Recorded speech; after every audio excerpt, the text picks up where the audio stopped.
እንግዲህ እንደምታስታውሱት በዚህ በቅድመ ጋብቻ ውስጥ ቅድመ ጋብቻ በዋናነት ሁለት ደረጃዎች አሉት። መጠናናትና እጮኝነት የምንለው ጊዜ ማለት ነው።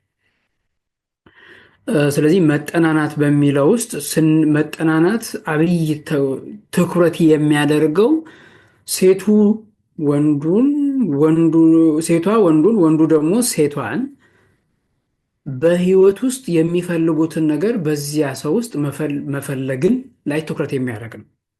ስለዚህ አንድ ጠባይ፣ ሁለተኛ ደግሞ ህይወት፣ ሶስተኛ ደግሞ የህይወታቸውን ደግሞ ወደፊት የሚያስቡ ማንነታቸው ምንድን ነው የሚለውን እነዚህ ነገሮች ላይ የሚያጠነጥን ነው ማጥናት ማለት ነው።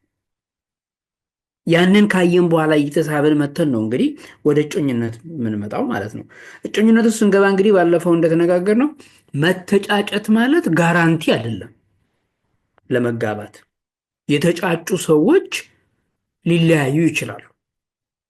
ይሄ ቤተክርስቲያናችን በደንብ አጽንኦት ሰጥታ የምታስተምረው ነው። ስንተጫጭም ደግሞ እንዲህ በቀለበት በመሳሰለ በመሃላ አይደለም፣ ቃል መገባባት ወይ በጽሁፍ ሊሆን ይችላል፣ አሊያም ደግሞ በአንደበት ቃል መገባባት ማለት ነው። አብሮ ለመኖር እንዲችሉ ህይወትን ወደ የነገውን የትዳር ህይወት ለማሰብ የሚመች ጊዜ ማለት ነው።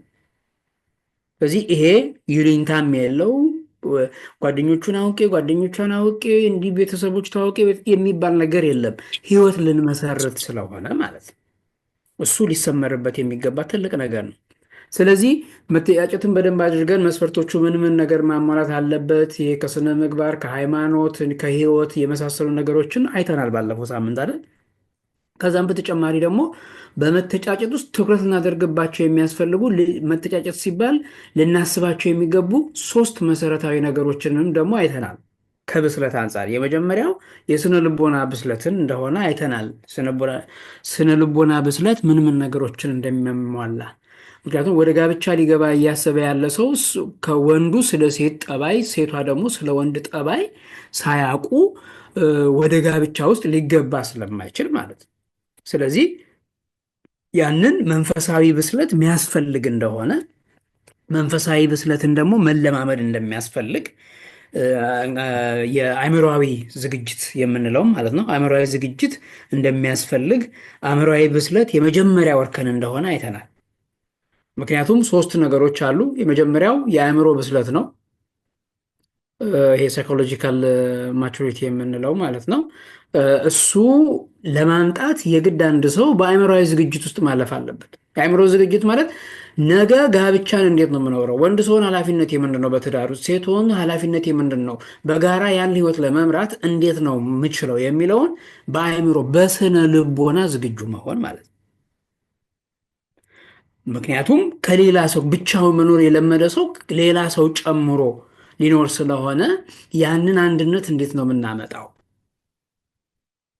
ከዚህ አንጻር ያን ቀደም ብሎ አስቦ አመላልሶ ከራስ ጋር መክሮ ህልሙንና ትልሙን ለይቶ መገባት ያለበት ህይወት እንደሆነ የአእምሮ ዝግጅት ተገቢ ነው ማለት ነው።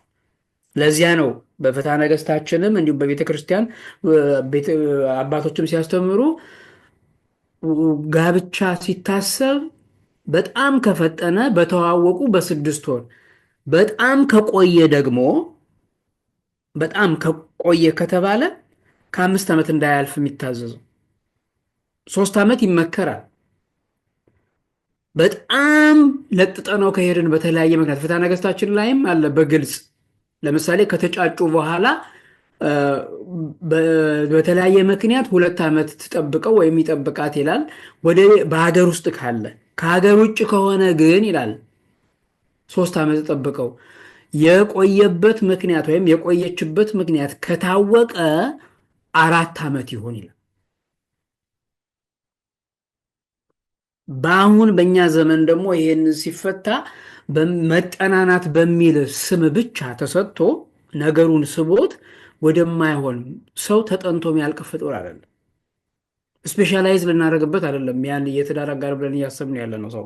ስለዚህ ያንን አስቦ ሲገባበት በጣም መቆየት የለበትም። እኔ በግል እንኳን በቅርብ የማውቃቸው ሰዎች አሉ አብረው ሆነው ተጫጭተው በጓደኝነት 8 ዓመት ነው የኖሩት።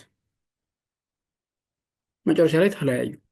እሱ ሌላ ከተማ ነበረ፣ እሷ ሌላ ከተማ ነበረች። ልጅቷን ልክ 8ኛ ዓመት ሊጀምር ሲል ቤተሰቦቿ ሌላ ወንድ ዳሩት። ስትዳሩ እንኳን አልሰማም።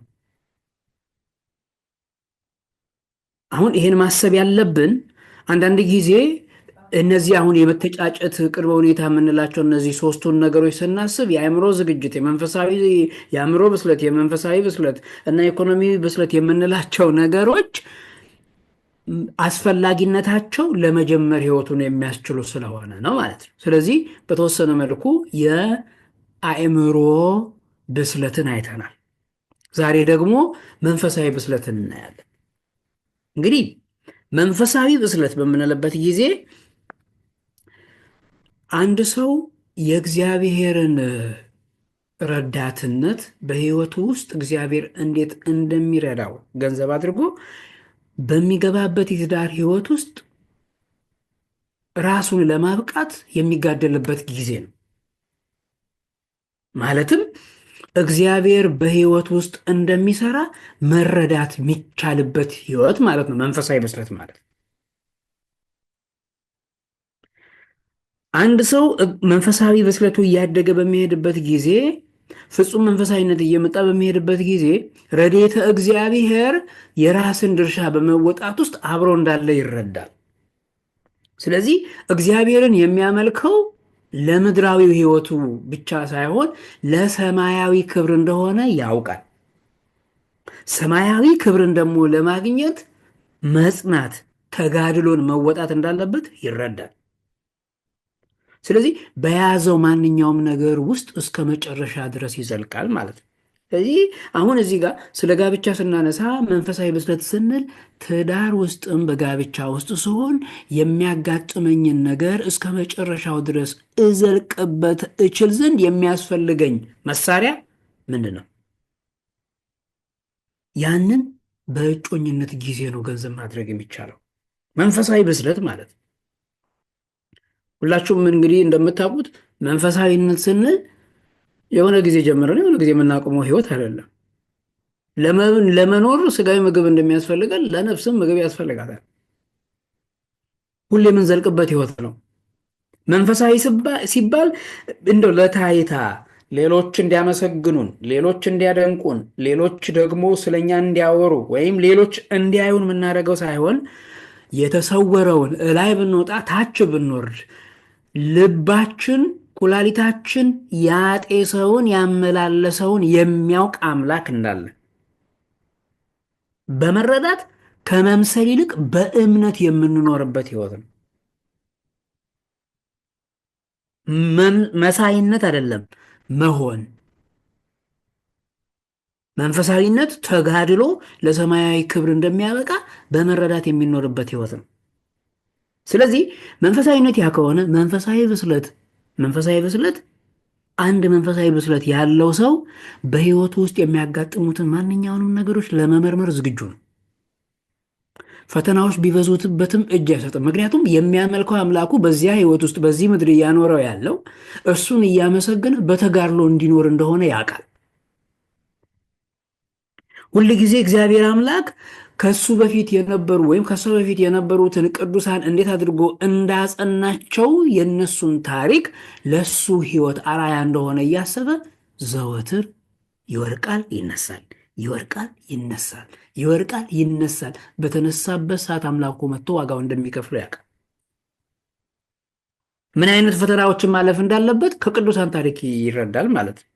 ስለዚህ መንፈሳዊ ብስለት ያለው ሰው ወደ ትዳር ውስጥ መግባት ያለበት የአእምሮ ብስለት ይፈልጋል ብለናል። መንፈሳዊ ብስለትንም ይጠይቃል። መንፈሳዊ ህይወት ነው ጋብቻ፣ መስራቹም ቅዱስ መንፈስ ስለሆነ ማለት ነው። የነ ዮሴፍን ታሪክ እዚህ ጋር የጠቀስነው የሱስናንም ታሪክ ስናይ ወደ የትዳር ጉዳይ ስለሆነ ነው። ስለዚህ እንግዲህ እግዚአብሔር በእኔ ፊት ለፊት አለ፣ በአንቺና በእኔ መካከል እግዚአብሔር አለ፣ እግዚአብሔር እያየኝ እንዴት ኃጢአት እሰራለሁ ነው ያላት። ያንን የማለት ጥብዓት ትጋት ይፈልጋል። እነዚያ ረበናት መጥተው ከእኛ ጋር ዝሙት ካልሰራሽ በድንጋይ እናስወግርሻለን፣ እንከስሻለን፣ በባል ዘንድ ዝሙት ስንሰራ አገኘናት ብለን፣ ምክንያቱም ተደማጭ ስለሆኑ ማለት ነው ሲናገሯት፣ እነርሱ ለእኔ እግዚአብሔር ንጽሕናዬን ስለሚያውቅ እሱ ዋጋዬን ይከፍላል፣ እናንተ በሐሰት ብትመሰክሩልኝም ብላ ከመርከስ ይልቅ ጸንታ የተገኘችው ሶስና ዛሬ ታሪኳን የምናነሳው ብስለት ስላለ ነው። እግዚአብሔርን ማየት እምነት ማለት ነው። ክርስቲያኖች አንድ ልናሰምርበት የሚገባ መሰረታዊ ነገር አለ። ባል ሚስቱ ስላየችው ወይም ስለምትቆጣጠረው፣ ሚስት ባሏ ስለሚያያት ስለሚቆጣጠራት አይደለም ንጽሕና። ሚስት በሌለችበት ሰዓት እግዚአብሔር እንዳለ፣ ባል በሌለበት ሰዓት እግዚአብሔር እንዳለ፣ በሁለቱ መካከል ትዳር ማለት በሶስት የተገመደ ነው።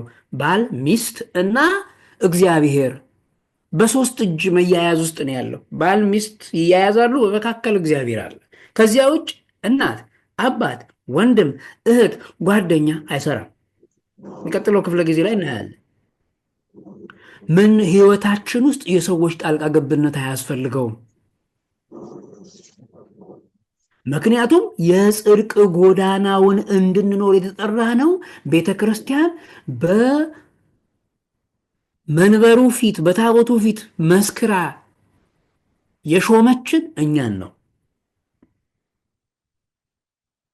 ስለዚህ ያንን የመረዳት ጥግ ይፈልጋል ህይወቱ።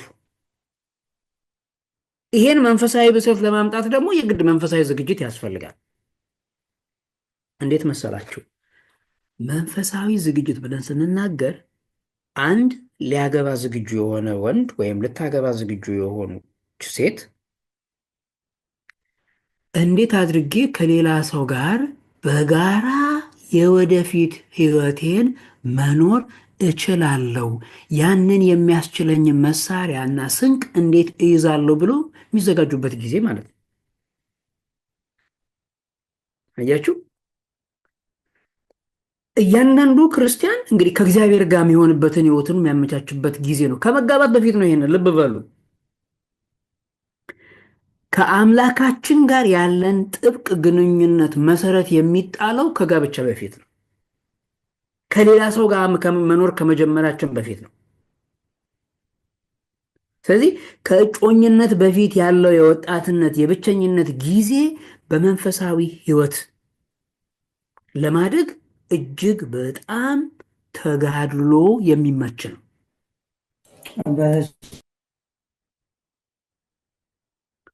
ስለዚህ ያንን ህይወት መለማመድ ያስፈልጋል ማለት ነው። ቅዱስ ጳውሎስ እኮ ይህን በግልጽ ነግሮናል። አንደኛ ቆሮንቶስ ምዕራፍ 7 ላይ ያላገባ ጌታውን እንዴት ደስ እንደሚያሰኝ የጌታን ነገር ያስባል፣ ያገባ ግን ሚስቱን እንዴት ደስ እንደሚያሰኝ የሚስቱን ነገር ያስባል፣ ልቡም ተከፍሏል። ስለዚህ ከእጮኝነት በፊት ባለው ህይወት ውስጥ ከእግዚአብሔር ጋር ያለንን መጣበቅ፣ ከእግዚአብሔር ጋር ያለንን አብሮነት በደንብ አድርገን መሰረት መጣል ይፈልጋል ማለት ነው። ይህም በደንብ ልናስተውለው ያስፈልጋል። ስለዚህ ወደ ትዳር ውስጥ ስንገባ አንድ ነገር ለመስራት መመካከር አለ፣ የሌላ ሰው ሀሳብ መቀበል አለ። ለሁለት ነው የሚወሰነው። ቀላል ምሳሌ ልንገራችሁ። ትዳር ውስጥ ከተገባ በኋላ እንደፈለግነው ከጋብቻ በፊት ወይም ደግሞ በእጮኝነት ጊዜ ውስጥ ከመግባታችን በፊት እንዳልነው ሄደን ማህሌት ለማደር ቅዳሴ ለማስፈቀድ እየተወያየን ነው። ሚስት ሳታቅ ባል ማህሌት መቆም አይችልም፣ ሰዓታት ማድረስ አይችልም።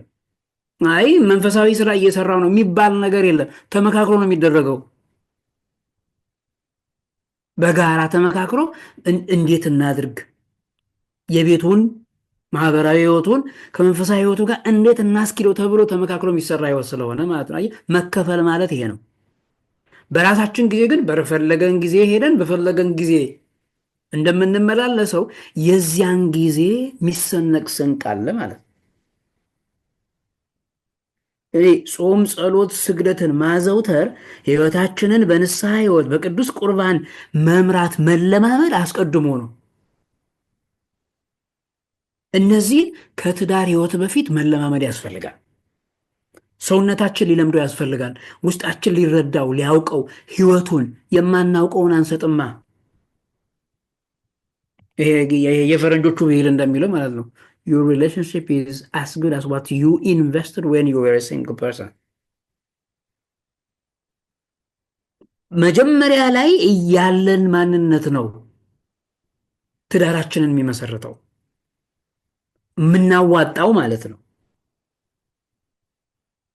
በብቸኝነት ጊዜ ያልነበሩንን ምግባራት ከሌላ ሰው ጋር ከሆንን በኋላ መላመድ እጅግ በጣም ፈታኝ ነው፣ አስቸጋሪ ነው። ልምምድ ይፈልጋል። ስለዚህ መንፈሳዊ ህይወት ልምምድ አለ። በዝለቱ እኮ በአንድ ጊዜ አይመጣም። ስለዚህ መለማመድ ያስፈልጋል ማለት ነው። ከዚያም በላይ ልቦናችን መከፈል ሳይኖርበት ከእግዚአብሔር የተቀበልነውን አቅማችንን ጸጋችንን እግዚአብሔር የፈቀደልን ያህል በአገልግሎት ተጠምደን በደንብ አድርገን ስንበረታበት ያ ይዞልን የሚመጣው ስንቅ አለ፣ የሚከፍለን ዋጋ አለ። ይሄ ማለት ከትዳር በኋላ አገልግሎት እናቋርጣለን ማለት አይደለም። በነገራችን ላይ እንደዛ ማለት አይደለም። በትዳር ህይወት ውስጥ ከገባን በኋላ አገልግሎት ውስጥ እንሆናለን። አገልግሎቱ ግን እንደ ከትዳር በፊቱ በነፃነት የምናከናውነው አይሆንም። ኃላፊነቶች አሉ፣ መመካከሮች አሉ። ስለዚህ ያንን ቤት ለመስራት እንደዚያ እንደኛ መጀመሪያ እንደነበረን የአገልግሎት ጥማት፣ የመንፈሳዊ ህይወት ተጋድሎ ያለውን ሰው ማለማመድ፣ ያን ሰው ማብቃት ይፈልጋል ማለት ነው። ስለዚህ በእጮኝነት ጊዜ የሚመጣውን ኃላፊነት ከመቀበላችን በፊት መንፈሳዊ ምግባራትን መለማመድ ያስፈልጋል። በደንብ በራሳችሁ በኩል አስፈላጊውን ዝግጅት ማድረግ ከኛ ምንም እንዳይቀር። አያችሁ፣ ከእኔ ምንም እንዳይቀር የሚያስፈልገኝን ስንቅ ለመሰነቅ ስተጋ እኔ እጮኛ ብዬ ያስኳት ሴትም በዚያ ልክ ስትተጋ ወዴት እንደምናደግ አስቡት። ስለዚህ ሁለቱ ሲተጉ የተሻለ ህይወት ይፈጠራል ማለት ነው። ስለዚህ መንፈሳዊ ዝግጅት መንፈሳዊ ብስለትን ያመጣል። ጥሩ መንፈሳዊ ዝግጅት ከእጮኝነት በፊት ያደረጉ ሰዎች ጥሩ የሆነ መንፈሳዊ ብስለት ላይ ይደርሳሉ።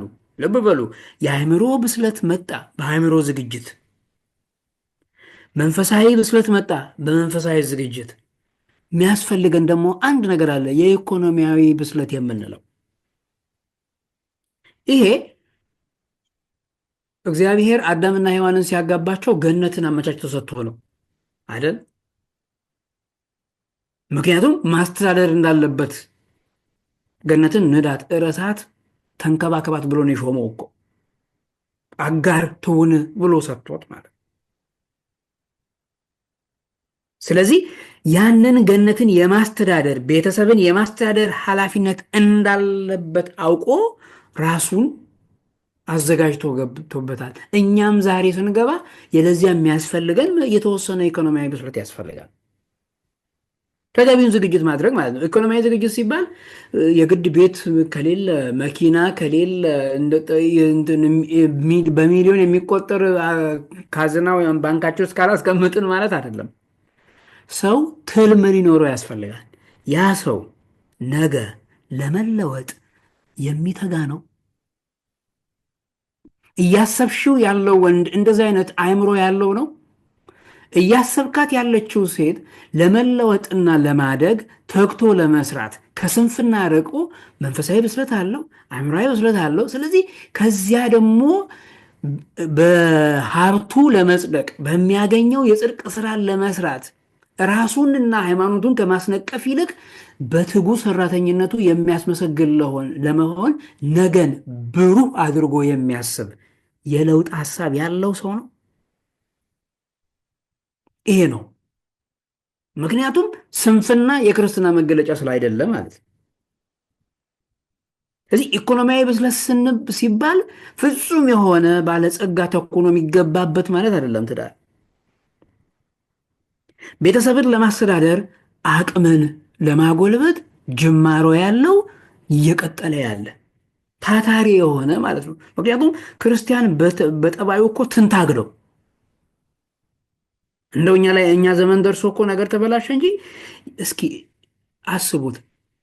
ወደ ገጠር አካባቢ ሄዳችሁ የምታውቁ ከሆነ የእኛ ሀገር ካህን እኮ ቤተሰቡን ለማስተዳደር በትሩፋት እየቀደሰ የገጠሩን ካህን ለምሳሌ ብታስቡት በትሩፋት እየቀደሰ ቤተ ክርስቲያኑን እንደ ትልቅ ኃላፊነቱ ነው የሚሰራው። ነገር ግን ከሰዓት ለመቀደስ ጠዋት ሄዶ አርሶ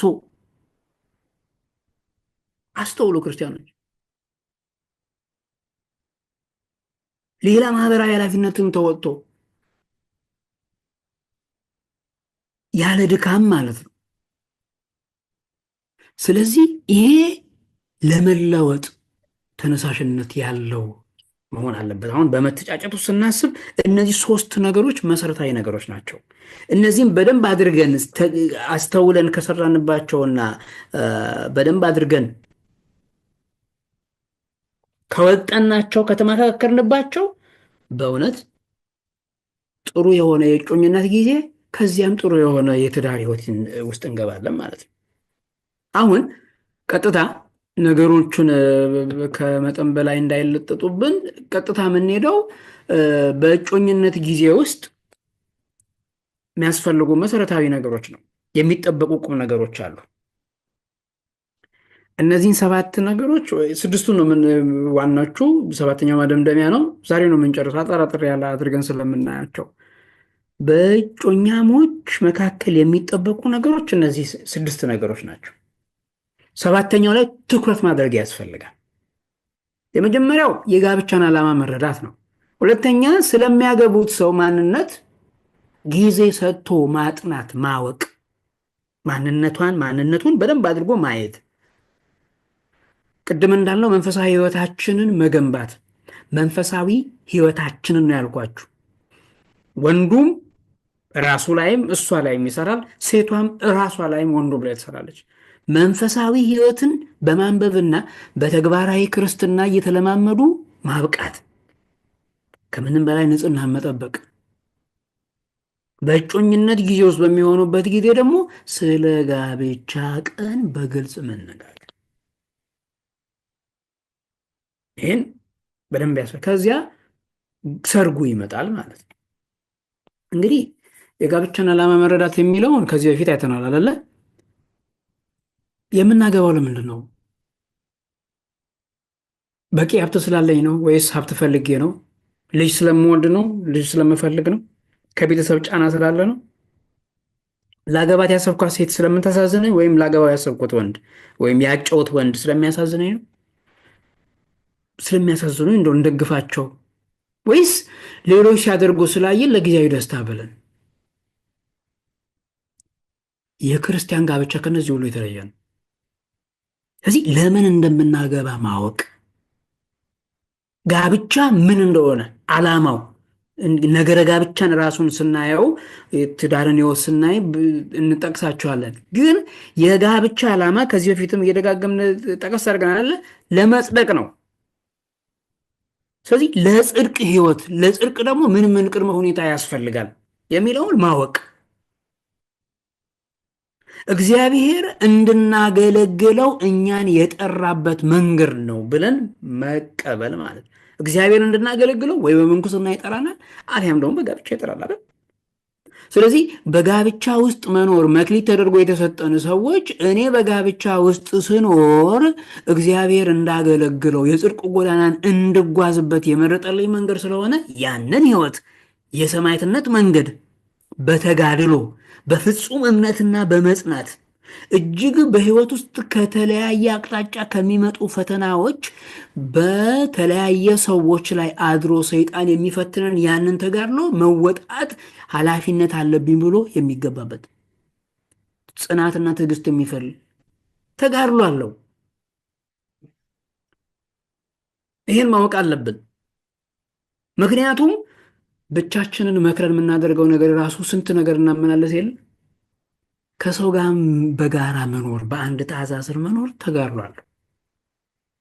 ያንን እግዚአብሔር እንዳገለግለው የሰጠኝ ኃላፊነት ነው ብለን መክሊታችንን ሳንቀብር ለመወጣት በዓላማ መጽናት። ወንድሞች እህቶቼ፣ አንድ መነኩሴ ከመነኮሰ በኋላ ገዳሙን ጥሎ ቆቡን ጥሎ ምንኩስናውን አፈረሰ ሲባል ብንሰማ ራሳችንን ይዘን አንጮህም? ጉድጉድ አንልም? ትዳር ልብ በሉ፣ መነኩሴ ገዳም ከገባ በኋላ ምንኩስናውን ጥሎ ቢወጣ እግዚአብሔር ዋጋውን ይከፍለዋል። ጥሎ የወጣው ግን ግለ ሕይወቱን ነው። ትዳር ውስጥ ገብተን ለምሳሌ ልጆች መጥተው ብናፈርስ ግን እኮ የስንት ሰው ሕይወት እንደምናመሰቃቀል እግዚአብሔር የስንቱን ደም ዋጋ ከእጃችን እንደሚቀበል እንግዲህ ልብ በሉ። አያችሁ፣ ለዚህ ነው ገድል አለው። ትዕግስት ይፈልጋል፣ ጽናት ይፈልጋል። በደንብ አድርጎ በሰከነ አእምሮ ማስተዋልን ይፈልጋል። በተደጋጋሚ ትዳር ማለት መግባባት መቻል ነው። ተነጋግሮን በውይይት ነገሮችን የመፍታት ክህሎት ያለበት ህይወት ነው ምለው። ለዛ ነው በደንብ መነጋገር ያስፈልጋል። ስለዚህ በጋብቻ ህይወት ውስጥ ልናስተውል የሚገባው ቅዱሳን እናቶቻችንና አባቶቻችን በተሰጣቸው መክሊት ጸንተው እንደኖሩ በጋብቻም ከእግዚአብሔር ጋር መኖር። ትዳር የመስቀል ጉዞ ስለሆነ ምንኩስና የመስቀል ጉዞ ነው። የሚለበሰው እያንዳንዱ የምንኩስና ልብስ ትርጉም አለው። ትዳር ውስጥም ትዳር ስንገባበት ቤተክርስቲያን ስታጋባን እናየዋለን። ጋብቻ ላይ ስታጋባን የምታጋባበት መንገድ ትርጉም አለው። ብዙ የሰማዕትነት ሕይወት ስላለው ማለት ነው።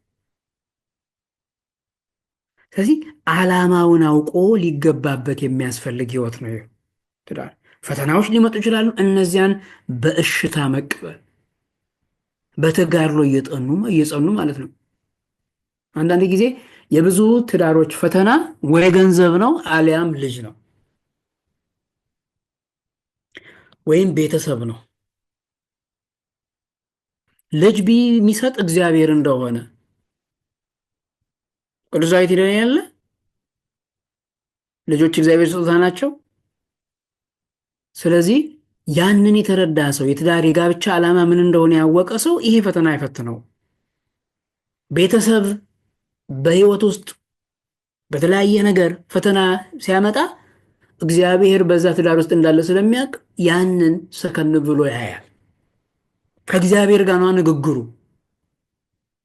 ክርስቲያኖች ይህንን ማስተዋል አለብን። እጮኝነት ውስጥ ባለ እንግዲህ ይሄንን ተረድተን ልንገባበት ያስፈልጋል። ግን አሁን ማስተዋል ያልነው በቅድም ያየናቸው ሶስቱ ብስለቶች የሚያስፈልጉት እዚህ ጋር ነው። ትዳር ሲገባ ምንም ፈተና የለበትም ብሎ ከተገባ የሆነች ነገር ኮሽ ስትል እንደው መበርገጉ ምን ያስታውሳለው። ያው በዚህ ምንድን ነው በጋብቻ ነገረ ጋብቻ ውስጥ ከትምህርቱ ባሻገር ልምዶች ጠቃሚ ናቸው። ለዚያ ነው ያላገባ ሰው ነገረ ጋብቻ እንዳያስተምሩ ይባላል። የሆነች እህትና የሆነ ወንድም በቅርብ ወዳጆች የሆኑ ናቸው። ተጋቡ፣ ቆይቷል። ከአንድ 8-9 ዓመት በፊት ነው ተጋቡና በተጋቡ በ5ኛው ቀን ልጅቷ የለችም።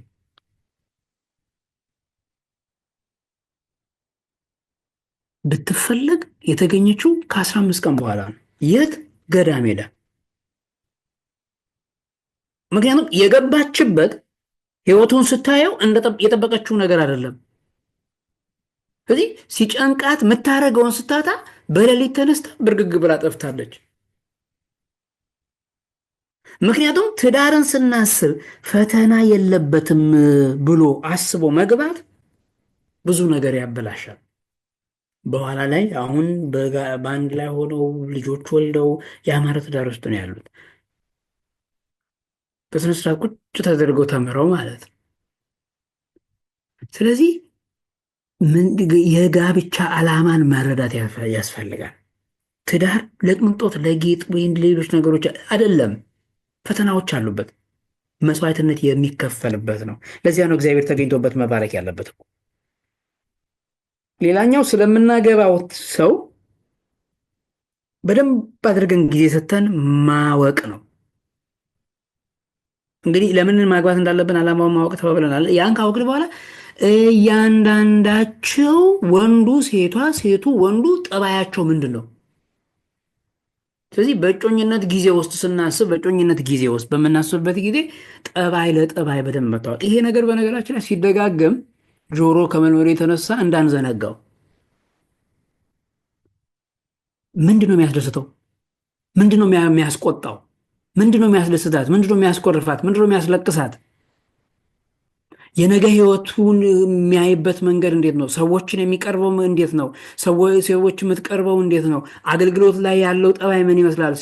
ለአገልግሎት ያላት አመለካከት ምን ይመስላል? እነዚህን ነገሮች በአጠቃላይ የዚያ ሰው ህይወቱ ወይም ህይወቷ ምን እንደሚመስል ያ ሰው ማን ነው የሚለውም በተወሰነ መልኩ ማጤን ያስፈልጋል። አንጨርሰውም፣ ግን መሰረታዊ የሆኑ ነገሮች ላይ ትኩረት ማድረግ ያስፈልጋል። ስለ መንፈሳዊ ህይወት ያላት ግንዛቤ ወይም ያለው መንፈሳዊ መረዳት ምንድን ነው ይመስለው? ለምሳሌ ንግስ እንሂድ፣ የሆነ ገዳም እንሂድ፣ እንቁረብ ሲባል የመጸለይ በትዳር ውስጥ የጸሎት ህይወት እንዴት ነው የሚያስበው ያ ሰው? ስለ እነዚህ ነገሮች ነው የምንነጋገረው። ይህን ስናደርግ ግን የሆነ ጊዜ አውርተን ምንተው አይደለም። አንዳንድ ጊዜ ይሄ የጓደኝነቱ ጊዜ እንደ ወደድኩ ሞትኩልሽ ስለሚበዛ በሰዓቱ የሆነ በሞቅታ ተናግረ ነው ምንድነው ፈረንጅ ላላ ወይም ሪያሊቲ ኬክሲን ህይወቱ ሲመጣ ችግር እንዳይኖር እየደጋገምን በተለያየ ዘዴ ማወቅ አለብን። ያ ሰው እየተናገረ ያለው አቋሙ ነው፣ ይለዋወጣል። እየተናገረ ያለው ሀሳብ፣ ለዚያ ነገር ያለው አመለካከት ወጥ ነው። እነዚህ ነገሮች ላይ መሰመር አለበት። ቀልድ አይደለም ህይወቱ። ጽድቅ እንግዲህ ለመጽደቅ መቼም አልጋ በአልጋ የሆነ ጉዞ አይደለም አይደለ? ቤተክርስቲያናችን እንደምትለው ነገሮች ምቹ ከሆነ ጠርጥሩ ይባላል፣ የሰይጣን ፈተና እንዳይሆን። ወደፊት ምንድን ነው የሚያስበው? እንዴት ሀገር ቤት ለመኖር ነው የሚያስበው? ውጭ ሀገር ለመኖር ነው የሚያስበው? እንዴት ነው የራስ ቤት ለመስራት ያስባል? ታስባለች? እንዴት ነው ህይወት ለመምራት እያሰበ ያለው? የወደፊት እቅዱና ዓላማው እንዴት ነው? ዘወትር በተወሰነ ጊዜ ተነጋግረንና ተመካክረንበት እየቆረብን ለመኖር ነው ያሰቡት? ልጆችን ለማሳደግ የሚያስበው እንዴት ነው? በህይወት ውስጥ ምንድን ነው? ቅድም እንዳለው ምን ያስደስታል? ምን ያስደስታታል? ምንስ ያሳዝናቸዋል? በጠባይ እንግዲህ ባህሪ አይለወጥም አይደለ? ባህሪያችን ወጥ ነው የሁላችንም። ጠባይ ግን በልምድ የሚመጣ ስለሆነ ይለወጣል። የተወሰነው መለወጥ የምንችለውና የማንችለውን እንዴት ተነጋግሮ መፍታት ማለት ነው። ምን ይወዳል፣ ምን ይጠላል፣ ምን ትጠላለች፣ ምን ትወዳለች የሚለውን ምናይበት ጊዜ ነው።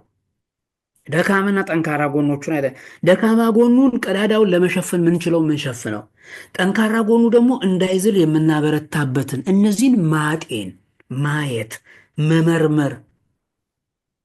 ጥሩ መርማሪ አደራቸውን እንደው በዚህ ህይወት ውስጥ ለመኖር የምታስቡ ወንድሞች እህቶች ማሳሰብ የሚፈልገው ወደዚህ ወደ ፍቅር ህይወቱ ሲመጣ ዘው ብላችሁ ገብታችሁን አይናችሁን እንዳትጨፍኑ። አንዳንዴ ከአብሮነቱ ወጣ ብላችሁ አላደለ? ይሄ ወጣ ብሎ የሚታየው ማለት ነው። ወጣ ብለን ስናይና ውስጥ ሆነን ስናይ ይለያያል። ይህን ማስተዋል አለብን። ስለዚህ ያ እየመራሁት ያለሁት አብሮነት የጮኝነት ጊዜ እንዴት ነው ብሎ ወጣ ብሎ ማየት፣ የሚሆኑ ነገሮችን ዝም ብሎ ማለፍ ሳይሆን ማጤን። ተጠራጣሪ መሆን ማለት አይደለም፣ ማስተዋል። ያ መጠራጠር ሌላ እሱ ራሱን የቻለ ደዌ ነው። ያ አይደለም፣ ማስተዋል መቻል፣ ማገናዘብ። ከምንፈልገው አንጻር የማንደራደርባቸው መሰረታዊ መስመሮች ሊኖሩ ይገባል። የቤተሰብ ችግርም ካለ አሁን ከመጠን በላይ ቤተሰብ ገብቶ ህይወቱን የሚያነኩርበት ሰው ከሆነ ያንን አስቀድሞ ማየት። ምን አይነት ቤተሰባዊ ችግሮች አሉ? አንዳንድ ጊዜ ቤተሰብን መርዳት ግዴታው የሆነበት ሰው አለ። ያን ሰው በትዳሩ ስንገባ የእኛን ቤተሰብ ከማቆም ጎን ለጎን የዚያን ሰው ቤተሰብ እንዴት ነው መርዳትና በሁለት እግሩ ቆሞ እንዲቀጥል ማድረግ የምንችለው? ይህንን በደንብ አድርጎ ተነጋግሮ የሚገባበት ነው። ምክንያቱም ከተጋባን በኋላ ምን አባሽ ልትሆኚ ነው ገንዘብ ለእናትና አባትሽ የምትሰጪው? ምን አባ ሆነ ነው ገንዘብ ለእናት አባት የምትሰጠው? የሚል ሌላ ጦርነት ይመጣል ማለት ነው። ያ የጭቅጭቅ መንስኤ ይሆናል፣ ፈተና ይዞ ይመጣል። ይህን ማየት መንፈሳዊ ህይወታችንን በደንብ ማሳደግ ቅድም አይተነዋል። በዚህ ጊዜ ውስጥ በደንብ ራሳችንን የምናይበት ዞረን ውስጣችንን የምንመረምርበት ጊዜ ነው። በመካከላችን ያለውን የመንፈሳዊ ብስለትና የመንፈሳዊ እውቀት ልዩነቶችን አጥብበን በደንብ አድርገን እኩል መራመድ የምንችልባቸውን የጋራ የሆኑ የመንፈሳዊ ብስለት ክህሎቶችን የምናዳብርበት ጊዜ ነው። በህይወቱ ውስጥ በትዳር አጋር ብለን ብያሰበን በጮኝነት ጊዜ ባለንበት ህይወት ውስጥ በዚያ ሰው ህይወት ውስጥ ክርስትናን የሚያጠወልግና የሚያዝል የለመደው ወይም የለመደችው ነገር ካለ ያንን የምናስወግድበት ሰዓት ነው። ራሳችንንም ሌላውንም የምናይበት ነው። ልብ በሉ። እንዲያድርጊ እንዲያታድርግ እንዲያታድርግ የምንባባልበት ብቻ አይደለም። እኔ እንዴት ነኝ? የትኛውን ነው መተው ያለብኝ? ክርስትናዬን እያቀጭጭብኝ ያለው ማለት ነው። እና ይሄ መንፈሳዊ ህይወታችንንም ደግሞ ከሌሎች ልምድ መቅሰም ማንበብ ወይም ልምድ እንግዲህ የጋብቻ ህይወት ላይ ከሌሎች ልምድ መቅሰም ወሳኝ ነው። ግን ደግሞ ጎረቤት እንደሚኖረው ካልኖርከው ግን አይባልም። መሰረታዊ የሆኑ ጠቃሚ የሆኑ ልምዶችን እየቀሰምን ወደ ህይወታችን ማምጣት። ለምሳሌ የተጋቡ ሰዎች የእጮኝነት ጊዜያቸውን እንዴት ነበር ያሳልፉ የነበረው? ምን ምን ነገሮች ላይ ትኩረት አደረጉ? የዚያን ጊዜ ሳይነጋገሩባቸው ስለቀሩ ከተጋቡ በኋላ ፈተና የሆነባቸው ምንድን ነው? እነዚህን ነገሮች መጠየቅ፣ ማየት፣ ያንን በህይወታችን ላይ መተግበር ማለት ነው። ይሄ ሲሆን አሁን መሰረት እየያዝን እንሄዳለን። ማንበብ፣ ምክር መቀበል ጥሩ የትዳር መሰረት እንዲኖረን ያስችለናል ማለት ነው። ይህን ካደረግን ጥሩ ህይወት ይኖረናል። ሌላኛው ልንደራደርበት የማያስፈልገው መሰረታዊ ነገር ንጽህና መጠበቅ ነው። በድንግልና ህይወት ያለ በተክሊል ለመጋባት እያሰበ ያለ ሰው ያ ንጽህናውን በጮኝነት ጊዜ ማጣት እንዳያጣ ጥንቃቄ መደረግ አለበት። በድንግልና የሌለ ነገር ግን በቤተ ክርስቲያን መጋባት የሚያስብ ሰውም ደግሞ በዚያ በእጮኝነት ጊዜ ውስጥ ደናግላን ስላልሆን ንጽህናችንን ማፍረስ አለብን የሚባል ጉዳይ የለም። በማስባን የማስባን ጸሎት ተደርጎልን የምናገባውን ጋብቻ ለመመስረት በንጽህና ነው የእጮኝነት ጊዜ ማለፍ ያለበት። ለምን መሰላችሁ ክርስቲያኖች? የእጮኝነት ጊዜ ትዳር ውስጥ የምንኖረው መንፈሳዊ ህይወት መለማመጃ ጊዜ ነው። ቅድም ተባብለናል እኮ የእንግሊዝኛው ላይ ያለ እኛ አሁን ያለን ህይወታችን ነው የሪሌሽንሽፕ ህይወታችን የሚወስነው። ንጽህና ዋጋ አላት። ሰርግ ላይ እናየዋል። ይሄ የሚደረገው ሙሉ የቤተ ክርስቲያን ስርዓት ሽልማት ነው።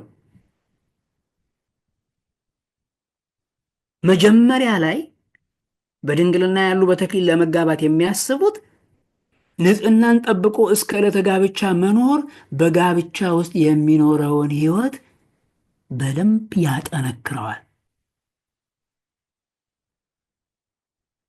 ለዚያ ነው ቅዱስ ዮሐንስ አፈወርቅ በረከቱ ትደርብንና እኮ መጀመሪያ ላይ ከተዋወቁ በኋላ በሌላ ሰው ሳያውቁ የምናጋባቸው በረከሰና ባልተበላሸ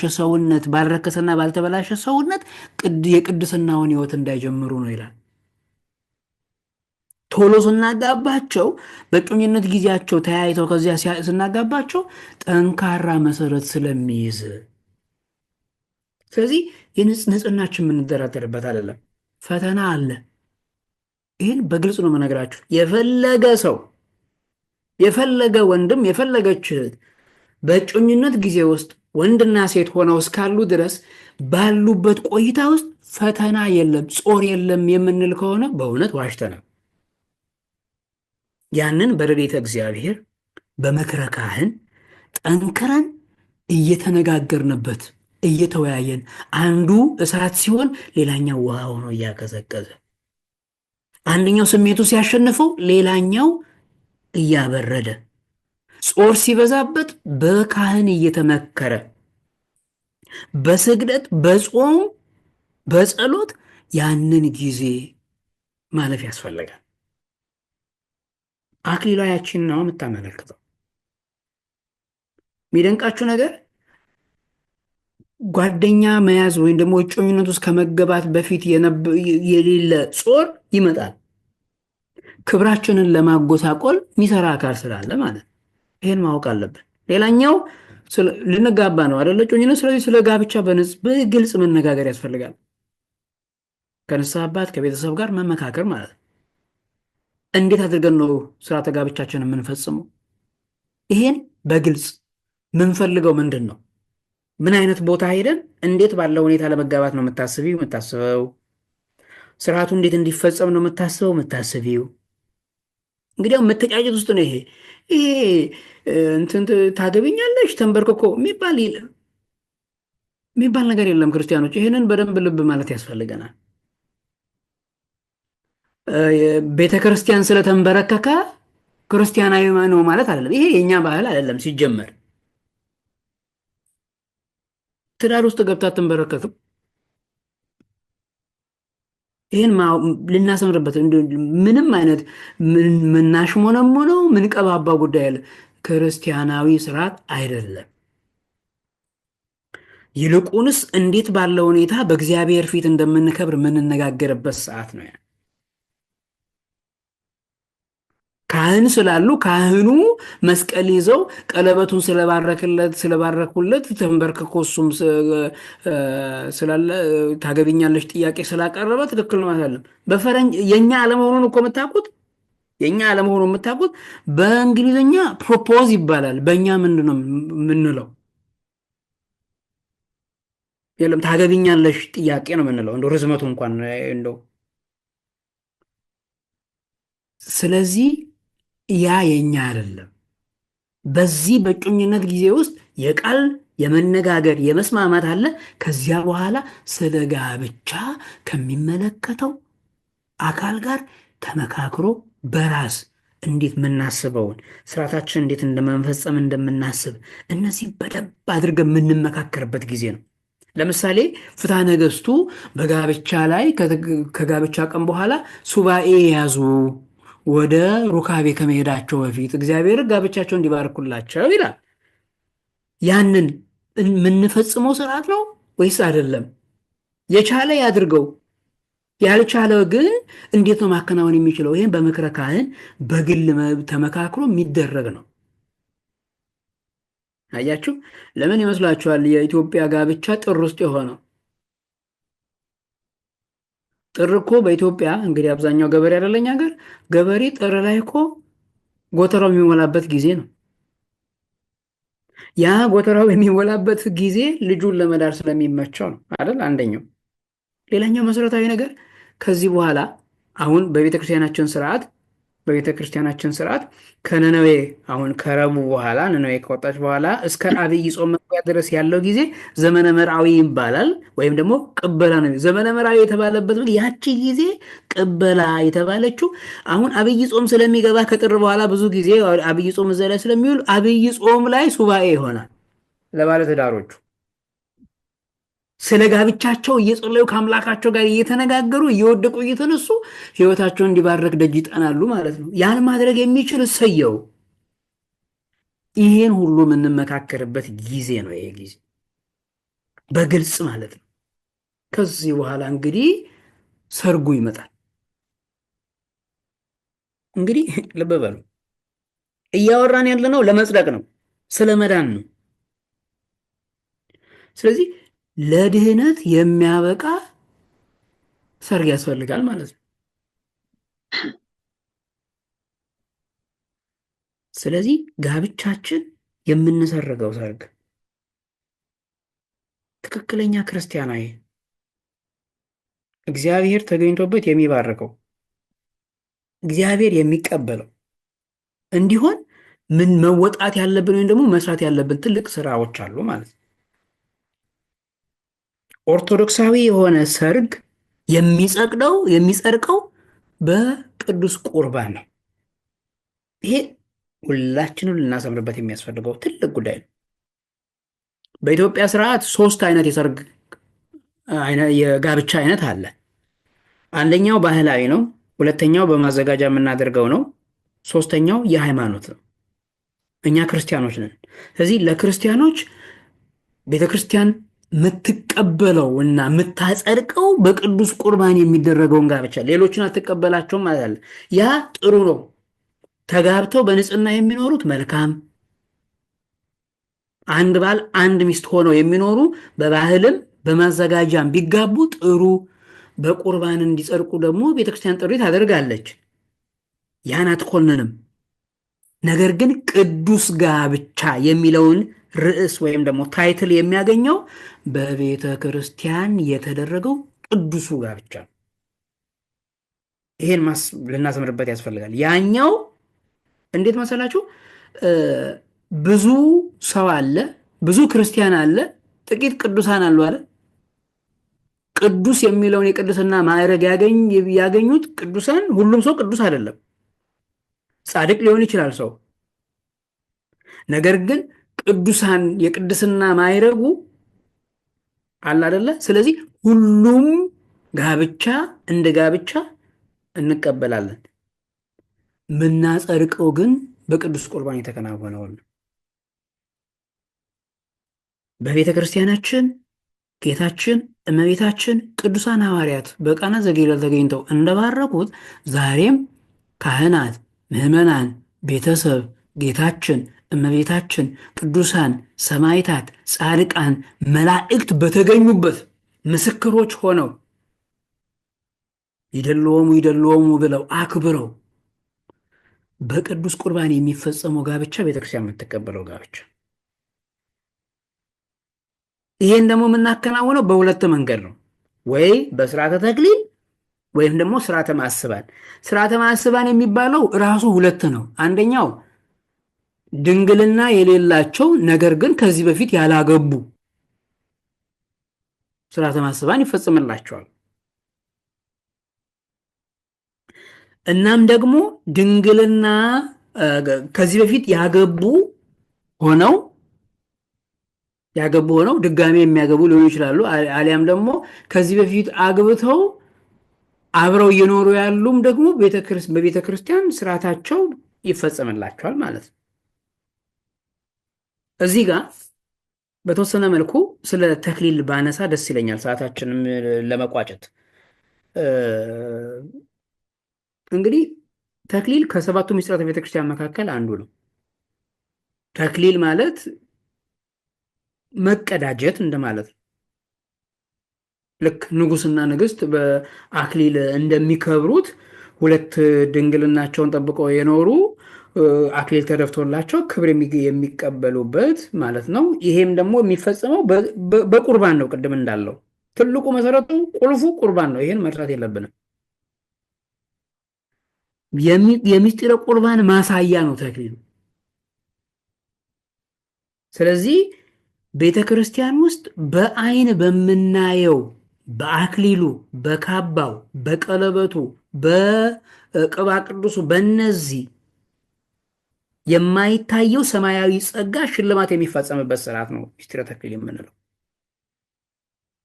ስለዚህ በስርዓተ ተክሊል ጋብቻቸውን የሚፈጽሙ ክርስቲያኖች ሰማዕትነት ያለበት ጽናት የሚፈልግ ግብዝነት፣ ሽንገላ፣ ማስመሰል የሌለበት በፍጹም ንጹሕ ፍቅር የታሰረ ትዳር የሚኖራቸው የመረዳዳት መተማመን፣ የመስማማት የመተማመን ጸጋ ከእግዚአብሔር ዘንድ የሚቀዳጁበት ነው። ስርዓተ ተክሊል በመተሳሰብ ላይ የተመሰረተ ይሆናል ማለት ነው። ለምን? በጸሎት በትዕግስት የምንወጣው ሕይወት ስለሆነ።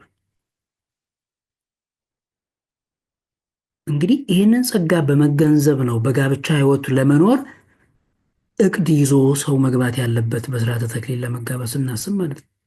እዚህ ጋር ግን ለራስ አደላ እንዳትሉ እንጂ በተለይ በስርዓቱ ጽናት ላይ ስንመለከት በስርዓተ ተክሊል ላይ በዓላማው ጸንተው ክብራቸውን ጠብቀው ለቆዩ ዲያቆናትና ምዕመናን የሚፈጸም ነው። ለምዕመናንም ለዲያቆናትም የዲያቆናቱን ስንመለከት ግን ከምዕመናን በተወሰነ መልኩ ይለያል። ለምን መሰላችሁ? ክርስቲያኖች በደንብ አድርጋችሁ ስሙ። ከእናንተው አብራክ የሚገኙ ልጆች ነገ በዚያ ህይወት ስለሚኖሩ አንድ ዲያቆን በስርዓተ ተክሊል ካገባ በኋላ ወደ ማዕረገ ቅስና መሸጋገር የሚችለው ድንግልናውን ጠብቆ ሲያገባ ነው።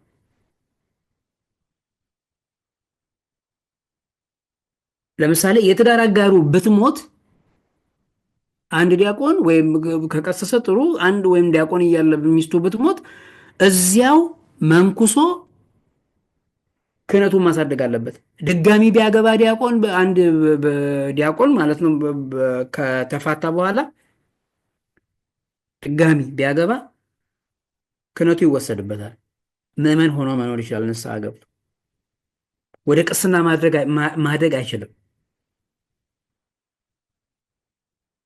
ስለዚህ ካገቡም በማረገ ክህነት ማገልገል ስለማይችሉ ድጋሚ ካገቡ ዲያቆናት ሚስት በሚያጩበት ጊዜ በተለይ ከምዕመናን በተለየ መልኩ ጥንቃቄ ማድረግ ያስፈልጋል። ትልቅ ዝግጅት ይፈልጋል። ይሄን የተረዳች ሴት መፈለግ ማለት ነው። ከዚያ በተለየ ግን ከትዳር አጋራቸው በተለያየ ምክንያት ቢለያዩ ሚስት ማግባት በቤተ ክርስቲያን አይፈቀድም። ይሄ ማለት ለምዕመናን በተክሊል ከተጋቡ በኋላ ምዕመን የሆነ አንድ ሰው በተክሊል ከተጋባ በኋላ ከሚስቱ በሞትም ሆነ በተለያየ ምክንያት ትዳር ስናይ ፍቺ ምክንያት እንዴት እንደሚፈቀድ ስናይ እናየዋለን። በእነዚያ ምክንያት በአንዱ ቢለያይ እስከ 2 ጊዜ በጣም ከተደገመ እስከ 3 ጊዜ እንዲያገባ ይፈቀዳል። ፍትሐ ነገሥታችን በግልጽ ያስቀምጠዋል። ከ3 በላይ ግን ዝሙት ስለሆነ አይፈቀድም። ስለዚህ አንድ ሰው እስከ 3ኛ ጊዜ ማግባት ይችላል ማለት ነው። ከተለያየ ቤተክርስቲያን ሰምታው ተቀብላው በንስሐ አባት አማካኝነት ትክክለኛነቱን አጽድቃ ስርዓቱን ትፈጽምለታለች። በቁርባን እየደገመ ማግባት ይችላል ማለት ነው። የዲያቆናት ግን በክህነታቸው መቀጠል እንዲችሉ መመንኮስ ግዴታ ስለሆነ አይሆንም ማለት ነው። እና ከዚህ አንጻር ጥንቃቄ ይፈልጋል በተክሊል ስንጋባ ማለት ነው።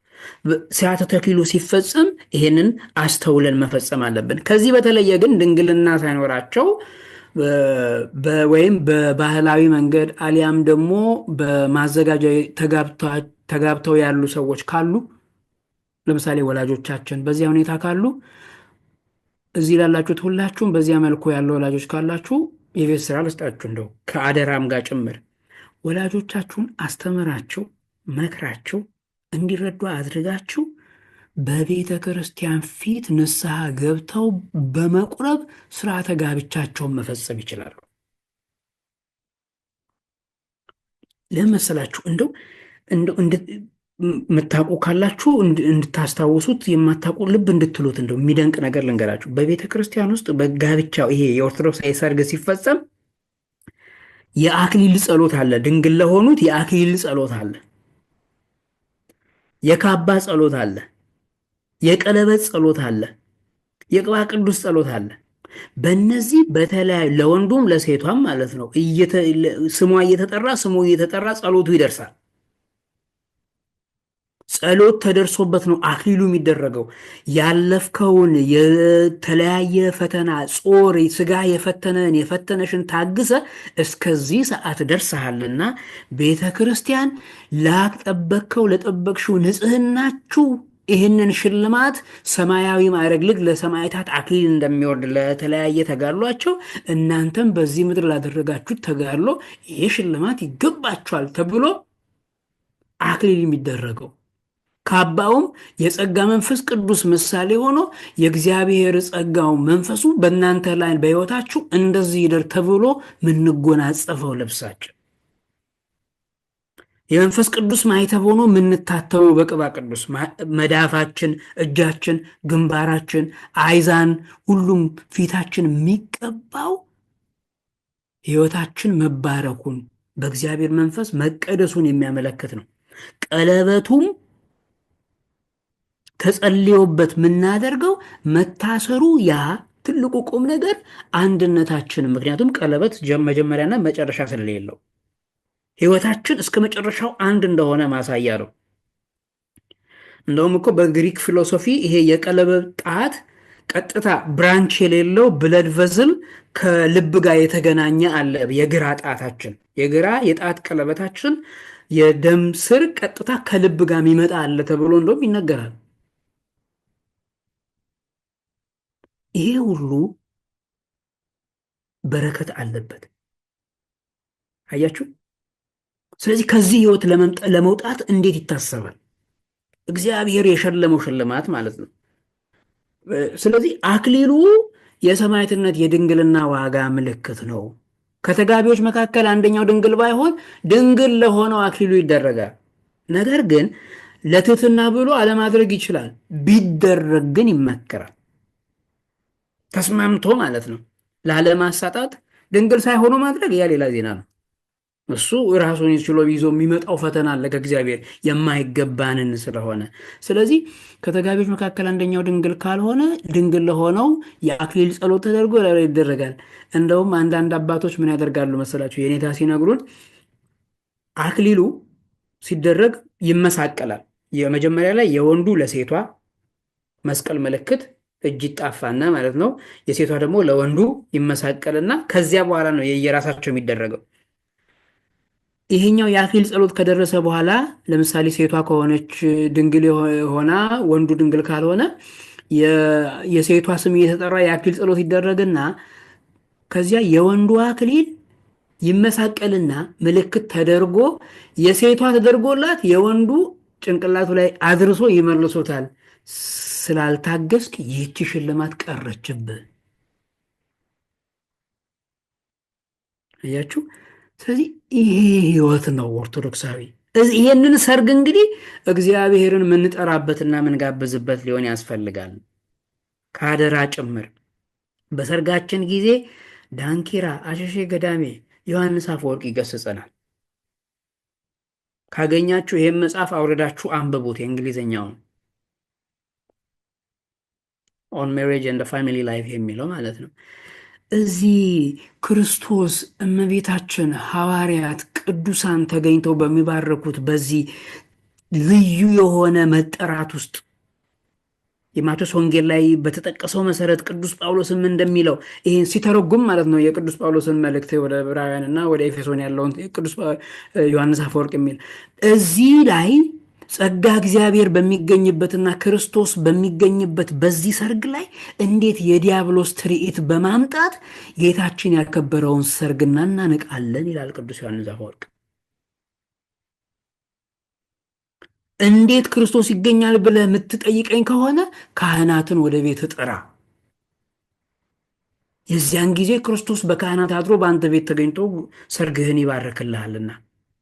ከዚህ ይልቅ ግን ጸያፍ የሆኑ ዘፈኖችን በመስፈን ርኩሳን ሙዚቃዎችን በማድመጥና በማከናወን ስርዓት የለሽ ውዝዋዜዎችን እጅግ አስነዋሪና አሳፋሪ ንግግሮችን በማስወገድ የዲያብሎስን ትርኢቱን በመተው ወሰን የሌለ ሹካታና ጫጫታን በማራቅ ኢየሱስ ክርስቶስ በእውነት ያለ ሐሰት ከእናቱና ከወንድሞቹ ጋር በሰርጋችሁ እንዲገኝ ክርስቶስን ጋብዙት። ሰርጋችሁን በቤተ ክርስቲያን ጥላ ስር አድርጉት። እንደው በአዛኝቱ ይህንን እንግሊዘኛውን እንደውም ስተረጉመው ትንሽ ራርቼ ስለሆነ እንግሊዘኛውን ልላከውና እዩት ላቸውም ማለት ነው። ምክንያቱም አንዳንድ ጊዜ ነገሮችን ስናያቸው ካለማስተዋልም ይሁን ወይም ደግሞ ካለመገንዘብ እንስታለን። ምናልባት በዛ ነው እያለኝ ያለው ፋይሉ ያው በየግሩፑ እንዲላክ እናደርጋለን አሊያም ምክንያቱም ቅዱስ ዮሐንስ አፈወርቅ የኦርቶዶክሳዊ ቤተሰብን አመሰራረት በሚያስተምርበት ጊዜ ክርስትና እጅግ ጥንቃቄ የሚፈልግ ህይወት ትልቅ ቦንድ ያለው እንደሆነ አበክሮ ይነግረናል። ይህንን ሁላችንም ማስተዋል ስላለብን ማለት ነው። Marriage is a bond ordained by God. ዋይ ዜን ዱ ዩ ሴሌብሬት ዌዲንግ ኢን ኤ ሲሊ ኤንድ ኢሞደስት ማነር? አያችሁ፣ በጣም ለእግዚአብሔር በማይመጥን እሱ የመሰረተውን ትዳር ለእግዚአብሔር በማይመጥን ህይወት እንዴት ታከናውኑታላችሁ? እናንተ ይሄንን ህይወት ላይ እዚህ ጋብቻችሁን ስትፈጽሙ ሰይጣናዊ ስራዎችን በመስራት የምታከብሩ ከሆነ አለ ዮሐንስ አፈወርቅ፣ ሰይጣንን ወደ ቤታችሁ ወደ ትዳራችሁ እየጠራችሁት ነው። ከዚህ ህይወት እግዚአብሔር ይሰውረን በእውነት። ስለዚህ ከዳንኪራና ከዘፈን ከጫጫታ ራሳችሁን አድርጉ። ቤተሰብ ሊያስቸግር ይችላል። አጎቴ፣ አክስቴ፣ ወላጆቼ ሊባል ይችላል። ከቻልን አስተምረን፣ ነግረን፣ መክረን፣ ዘክረን ካልሆነ ግን ቀላል እኮ ነው። ቤተሰብ ካልደገስኩ እያለ የሚያስቸግር ሌላ ከተማ ላይ ማድረግ። እንግዲህ ልብ በሉ፣ ትዳሩን የምንፈልገው ከሆነ ክርስቶስ እንዲገኝ ከሆነ አንዳንዱ ደግሞ በተክሊል ተጋብቶ ከሰዓት ካባውን አውልቆ ሄዶ ለብሰው የሚንገላታ አለ። አስባችሁታል? በቆረብንበት ሁለት ነገር ነው የምንስተው። ትዳሩን ስጋዊ ነገር በማከናወን አንገላታ ነው። ከዚያ ይባስ ብለን አንድ ሰው ከቆረበ በኋላ ሊሰራቸው የማይገቡ ተግባራት የሚባሉ አለ አይደለ? ስርዓተ ቁርባን ላይ በመወዛወዝ በጭፈራ በዳንኪራ ህይወታችንን አንገላታ ነው። ቁርባንንም አነጠብን ማለት ነው። ያም ስለሆነ ልንታገስ ያስፈልጋል። እግዚአብሔር አምላካችን እንድናስተውል ይርዳን።